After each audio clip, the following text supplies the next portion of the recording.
आत्मा को खोजने वाले सभी साधकों को हमारा प्रणिपात।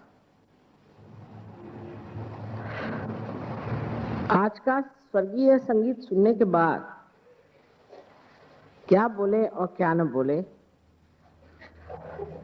विशेषकर श्री देवदत्त चौधरी और उनके साथ तबले पर साथ करने वाले श्री गोविंद चक्रवर्ती, इन्होंने इतना आत्मा का आनंद लुटाया है कि बगैर कुछ बताए हुए ही मेरे ख्याल से आपके अंदर कुंडलिनी जागृत हो गई होगी। सहज भाव में एक और बात जाननी चाहिए कि भारतीय संगीत ओंकार से निकला हुआ है। ये बात इतनी सही है, इसकी प्रचिति, उसका परताला इस प्रकार है कि विदेशों में जिन्होंने कभी भी कोई रागदारी नहीं सुनी, जो ये भी नहीं जानते कि हिंदुस्तानी म्यूजिक क्या चीज है या किस तरह से बनाई गई है, जिनके बजाने का ढंग और संगीत को समझने का ढंग बिल्कुल फर्क है, ऐसे लोग भी जब पार हो जाते हैं और गहन उतरते हैं तो आपको आश्चर्य होगा कि बगैर किसी राग को जाने बगैर, ताल को जाने बगैर, कुछ भी जानकारी इसके मामले में न होते हुए बस खो जाते हैं संगीत। और जैसे आपके सामने आज चौधरी साहब ने बजाया, जब लंदन में बजा रहे थे तो घंटों लोग अभिभूत उसमें बिल्कुल पूरी तरह से बह गए थे। मैं देखकर आश्चर्य कर रही थी कि इन्होंने कोई राग जाना नहीं, इधर इनका कभी रुझान रहा नहीं, कभी कान पर भी उनके ये स्वर आए नहीं। आज अकस्मात इस तरह का संगीत सुनकर के इनको हो क्या गया। उसके बाद अमजद अली साहब आए, जो भी शास्त्रीय संगीत का कोई भी गाने वाला या बजाने वाला आता है तो ये बिल्कुल उसमें खो जाते हैं।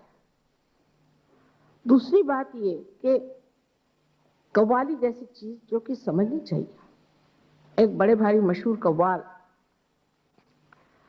पाकिस्तान से आए थे, पता नहीं उन्हें क्या हो गया, मुझे देखते ही साथ उन्होंने कहा माँ आप सामने आके बैठिए। देखते ही साथ बहुत से आदमी थे, औलिया निजामुद्दीन और चिश्ती शरीफ के दरगाह पे लिखे हुए इतनी सुंदर कव्वाली उन्होंने कही। अर्थात हम तो समझ रहे थे, लेकिन ये अंग्रेज जो कि कभी भी इन्होंने कव्वाली नाम की चीज कान में नहीं सुनी थी, इनको कुछ मालूम भी नहीं हो रहा था कि क्या ये गा रहे हैं, उसके शब्द भी नहीं समझ रहे थे और उसमें एकदम से मगन हो गए। इसमें मैं कहूंगी कि गुरु नानक साहब ने बहुत काम किया हुआ है, क्योंकि गुरुद्वारे में अब तो मुझे पता नहीं क्या हाल है, पर जब हम कभी भी जाते थे तो रागी लोग इतने सुंदर रागदारी में गाते थे। अब मुझे पता नहीं क्या हाल है, क्योंकि उन्होंने भी इस बात को पहचान लिया था कि हिंदुस्तानी संगीत पद्धति में वो विशेषता है। इसी तरह से दक्षिण हिंदुस्तानी संगीत भी बड़ा ही मनोरम है, लेकिन उसके लिए मैं सोचती हूं कि हम हिंदुस्तानी थोड़े अड़ियल तट्टू हैं। कोई सी भी नई चीज सीखना बड़ी मुश्किल हो जाती है, खास करके जिसने कभी शास्त्रीय संगीत सुना नहीं, वो कहता मुझे नहीं पसंद आता है गाना। बड़ा आश्चर्य है, पार होने के बाद तो ये गाना पसंद आना ही चाहिए। मैंने भी कभी संगीत सीखा नहीं, हालांकि मेरे घर में बहुत ज्यादा संगीतमय वातावरण रहा, ये तो मैं मानती हूँ। सभी गाने वाले और सभी एक से एक मशहूर लोग हैं, लेकिन एक मैं हूं कि मैंने कभी गाना सीखा नहीं, कभी बैठ करके कभी गाना गाया नहीं। तो भी कहूंगी कि ये नहीं कह सकती कि मैंने गाने सुने नहीं, क्योंकि बड़े बड़े लोगों को मेरे पिताजी बुलाते थे और उनके गाने कराते थे। हमने तो ऐसे लोगों को सुना कि शायद आप लोगों ने सुना नहीं हो, लेकिन इसका कोई ना कोई बड़ा गहरा संबंध आत्मा से है। ये तो बजा रहे थे, लेकिन जो गाने वाले हैं उनको भी इसी प्रकार, और उनका इतना मान होता है वहां सहयोगियों के। लेकिन अपने जो वहां हिंदुस्तानी लोग जब कोई सा भी म्यूजिक प्रोग्राम अरेंज करते हैं तो मुझे पता ये हुआ कि वो इन बेचारे आर्टिस्ट लोगों का रुपया मार लेते हैं। माने उनके अंदर जरा भी संगीत के प्रति कोई भी आदर नहीं।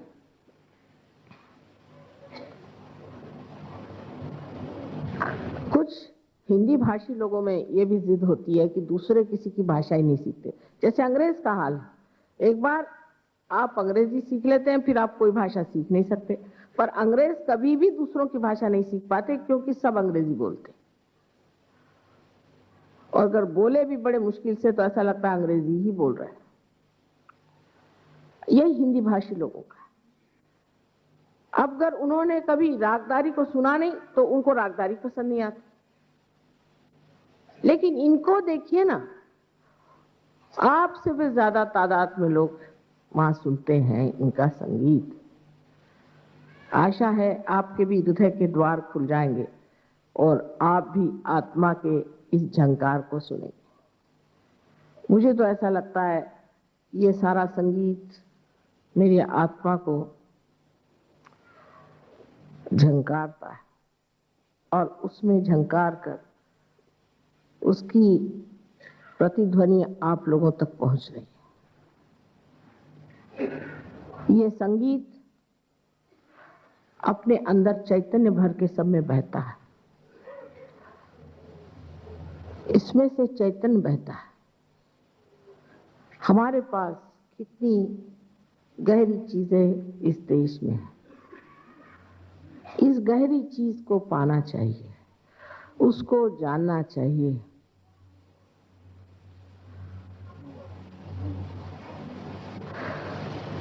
तब आप समझ पाएंगे कि आत्मा की गहराई आपके अंदर जम गई। अहंकार के कारण भी मनुष्य कभी कभी ऐसी बात कर देता है कि उसके अंदर आत्मा का जागरण कठिन हो जाता है। कल मैंने आपसे बताया था कि धर्म का महात्म्य क्या है, और आज सवेरे मैंने आश्रम में बताया कि सहज धर्म क्या है। सहज धर्म क्या है? आज आपसे मैं बताने वाली हूं कि धर्म की क्या आवश्यकता है और किस प्रकार हम आत्मा को प्राप्त होते हैं। धर्म की आवश्यकता संतुलन के लिए। आज आपने देखा कि तबले पर वजन, जिसे कहते हैं वजन, कितना संतुलित था। हाथ का वजन सितार पर कितना संतुलित था, कहां वजन देना है कहां नहीं देना, कितना उसका अंदाज बराबर था। इसी प्रकार जीवन का भी वजन संतुलित रखना चाहिए। संतुलित रखने के लिए मनुष्य को किसी भी अति पे नहीं उतरना चाहिए।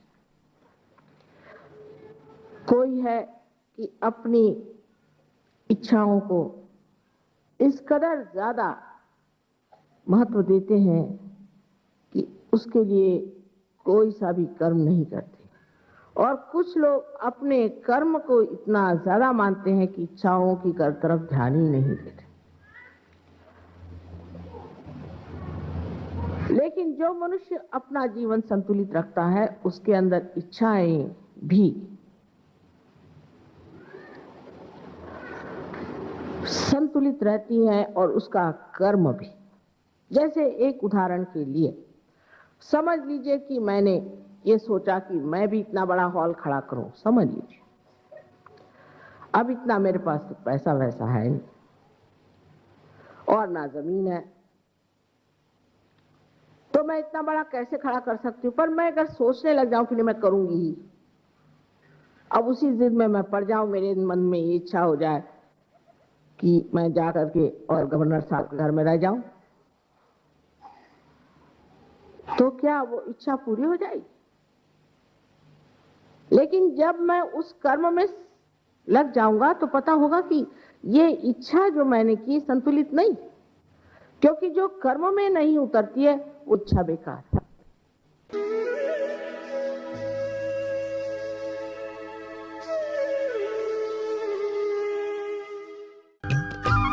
सब्सक्राइब कीजिए कुंडलिनी जागरण को और प्रेस कीजिए बेल आइकन को, जिससे कि आपको मिल सके हमारी लेटेस्ट वीडियो सबसे पहले।